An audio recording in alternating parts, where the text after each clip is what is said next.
Whoa!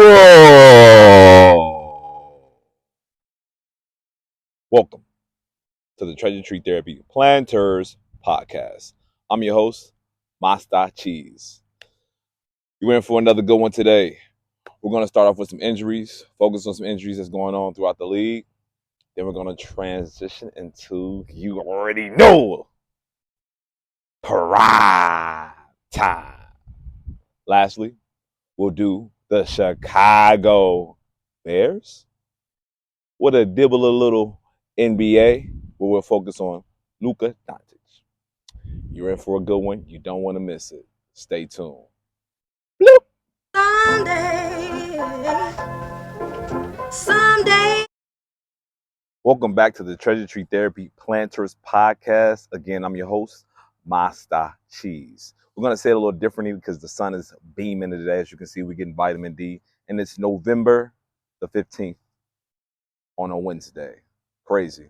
Chicago is treating us nice. All right, we're going to transition into some injuries as we focus. The Chicago Bears quarterback, Justin Fields, has been upgraded to questionable for this week's matchup against the divisional rivals, the Lions. So this is a positive sign for the Chicago Bears, seeing as we haven't had Justin Fields for quite some time, going into a very big matchup, which is pretty much going to determine the outlook for the rest of the season.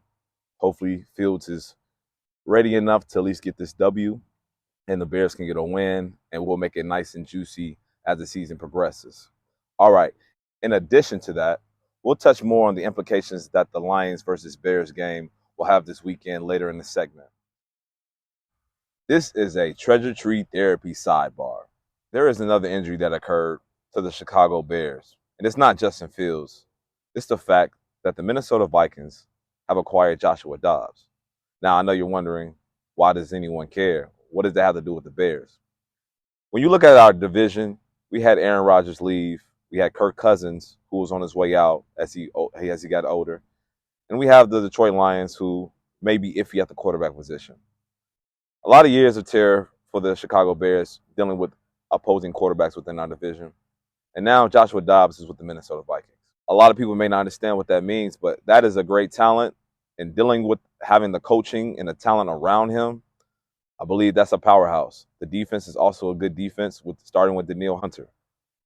The Bears may be in for a long haul.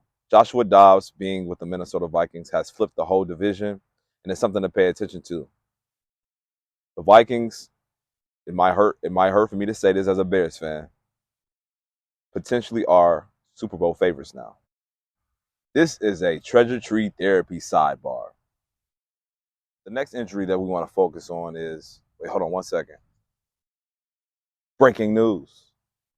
DeShaun Watson has officially been ruled out again, but this time for the remainder of the season. Crazy turn of events. It seems as though DeShaun Watson in that throwing shoulder was not as healthy as we had hoped. Looking at the report, it says that DeShaun has experienced a displaced fracture in his right shoulder, the throwing shoulder, which is also the same shoulder that he had been dealing with a rotator cuff strain in the previous weeks. As I mentioned previously in the other podcasts and my previous episodes of the podcast, when I focus on DeShaun Watson, that is an injury that will need some monitoring and some delicacy. He kind of came back a little early, didn't finish the game, came back a little bit earlier than I thought he should have, but he was doing well. And it seems that it may have cost the Browns the rest of their season. Now, looking at that, he'll have to go through a season-ending surgery, okay? Now, as we use the word surgery, surgery is the word of the day. Everyone say, surgery. Okay, cool. As we transition from that, we're going to look at another injury, a little bit more intriguing injury. Marlon Humphrey, a cornerback for the Baltimore Ravens, experienced a very weird injury. I want you all to check this clip out.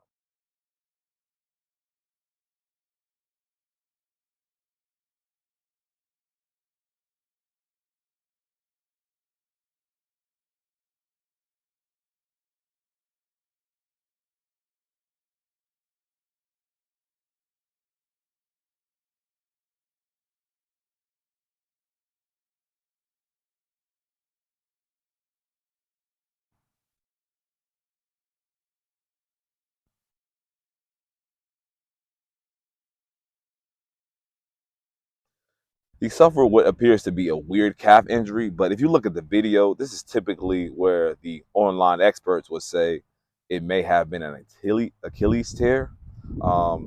Checking out the updated injury report, it appears that it is a calf injury is what they're diagnosing it as, and he's currently day-to-day, which is an amazing prognosis, seeing that it went from the worst to best case scenario. Now, touching on Marlon Humphrey. Yeah, that is crazy, but I'll let you go, pause. What happened is, we'll let it go. Touching on Marlon Humphrey's injury history, he had a foot surgery in the offseason, sat him out for about a month plus, and he missed a couple of games this year. Looking at how he has recovered from an injury, and now he is dealing with another injury that may be related to the surgery, which brings us to the word of the day. Everybody use the word of the day: surgery.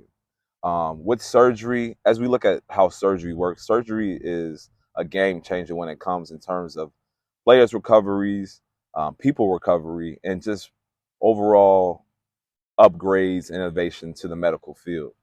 But with these surgeries, we have to take a look at the neurological system when we do surgeries. If we take the idea of when you stub your toe, there is a lot of stimulation that occurs at the nervous system from the injury. Now imagine that stub is actually the cut of a knife. Now, although many surgeries put you underneath anesthesia to kind of keep the pain down, that still doesn't stop what the nervous system is experiencing. There is a cut being inserted into the body which can freeze the joint or area up. What this implication is also for the nervous system. The nervous system gets opened up through surgery. Many times scar tissue develops, and that scar tissue plays a role on your fascia and also your nervous system. Looking at how surgeries affect my understanding and my many years of being a professional, being a licensed practitioner, surgeries are one of the biggest ways to hurt the neurological system inadvertently. It's not the intention of the surgery, but it's just the byproduct of it. You know, you have these surgeries and the body reacts to the surgery. It's doing what it's supposed to do. It's going to make sure that you are protected, and it's going to layer up and protect that area that has been damaged by the cut of the knife. Now, with these surgeries, the neurological system may need to be looked upon. It may need to be addressed to get the body to reset itself and get back to homeostasis, or get back to having balance. With these surgeries and these athletes experiencing surgeries, it is a big tool, and I think it's a major step that needs to be understood when coming through surgeries. A lot of athletes have many surgeries throughout their career, and I know they do great on their rehab, but focusing on the nervous system and the neurological system is something that will help increase or improve their rehab down the line. So best of luck to those who have had surgeries, those who will be having surgeries, the Cleveland Browns fans and DeShaun Watson. Good luck to you all this year. And from that, we're going to transition into, you already know what it is. I'll be back 1 second. Cue the music.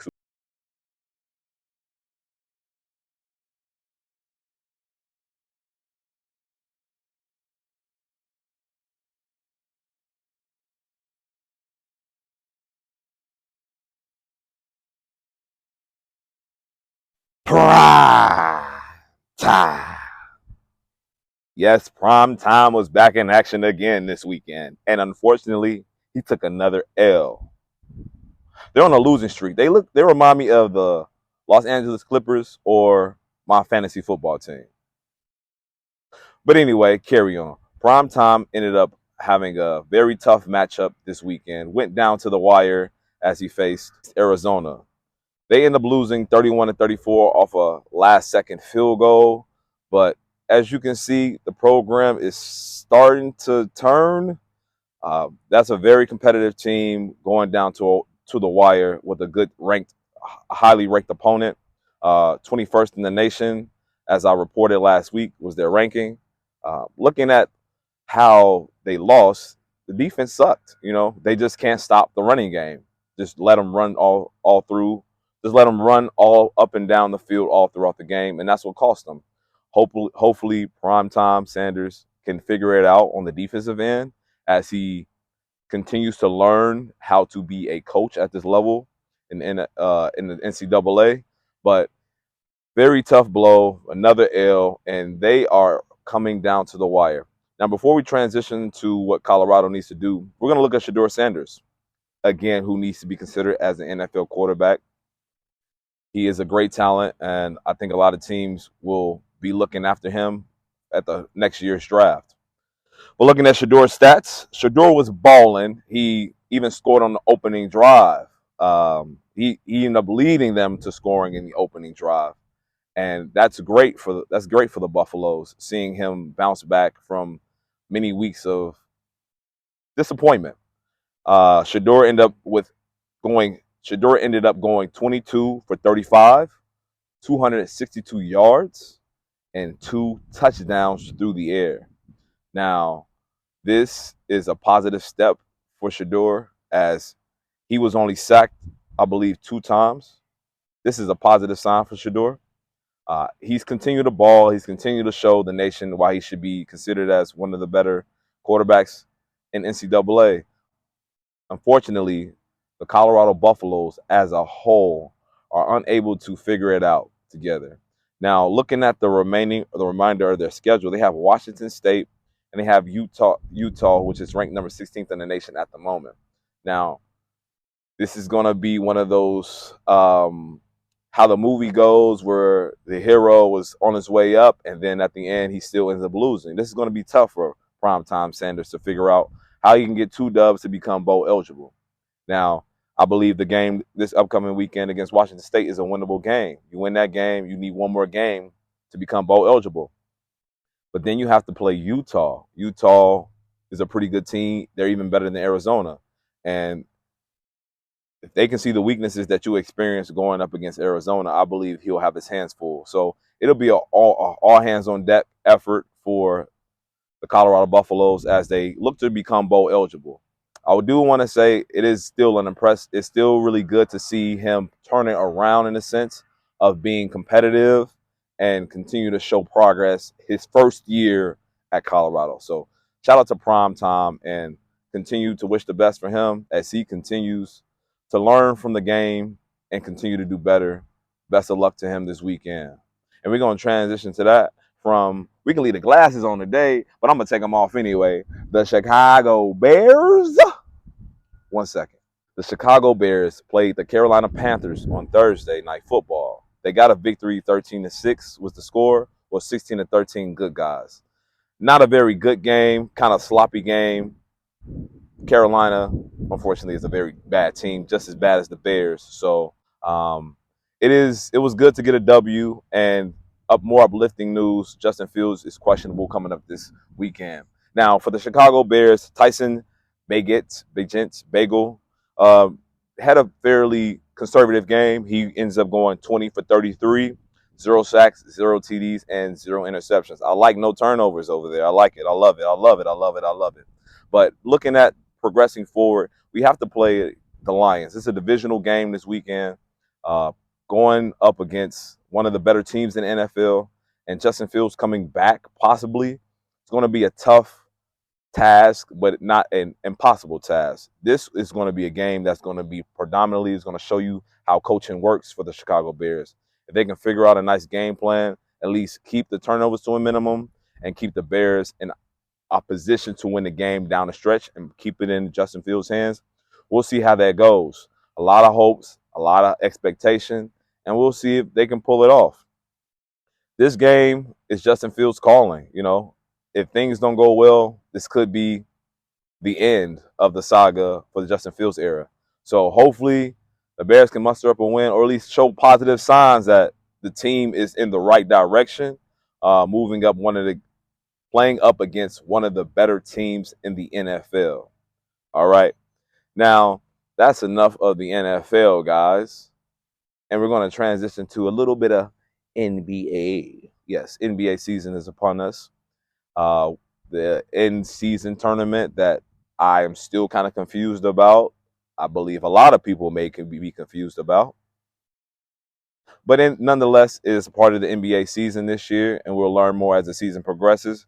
But I want to focus on Luka Dončić. Yes, Luka. Very young talent, very good, very talented, high hopes, future Hall of Famer possibly, maybe possibly a future MVP candidate, maybe even a 6-time NBA champion.